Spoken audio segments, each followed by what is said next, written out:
Okay, here is my quick review of the Chicago Electric 4.5-inch Angle Grinder Model 65519.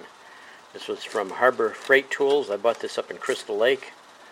It's brand new. I just opened it up today for the first use, and for some reason the switch was not coming on. Now, as you can see, I decided to disassemble it to see what the problem was, that it would come on sometimes and not come on the other. This is the outside switch right here that you press down against the body of the tool itself, and by taking the tool apart I was able to determine the problem. In fact, I probably had a clue of what the idea was, because before I even disassembled it I moved it back and forth in my hand and I could hear a little bit of rattling in there.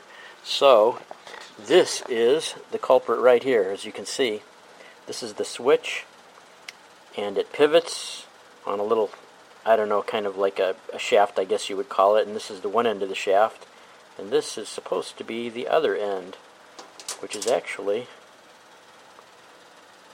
this little piece right here. So yeah, on the very first use of the tool, this little piece snapped off, and it is so cheaply made that I don't think, even if it had held together, it wasn't going to hold together very long, because, I mean, this is just a very badly made pivot point on a switch. I mean, I know for $30 you probably can't expect much, but I just really wanted an angle grinder for just kind of a short period of use. I might, use an angle grinder like this maybe 3 or 4 times in 10 years at most, if that. But yeah, this one didn't even last 3 or 4 minutes without breaking. So my advice as far as this particular model, which Harbor Freight, and I don't know who else carries it, but the Chicago Electric 4.5-inch angle grinder, totally horrible quality. I mean, the switch design itself, the rest of the stuff, I don't really see any other real flaws in it. I mean, the armature and stuff like that, but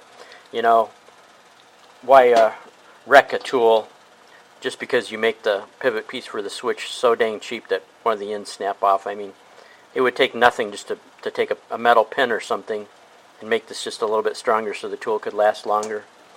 So yeah, the switch is the weak point on this one. I would call it a not buy, and hopefully I can locate my receipt and take it back.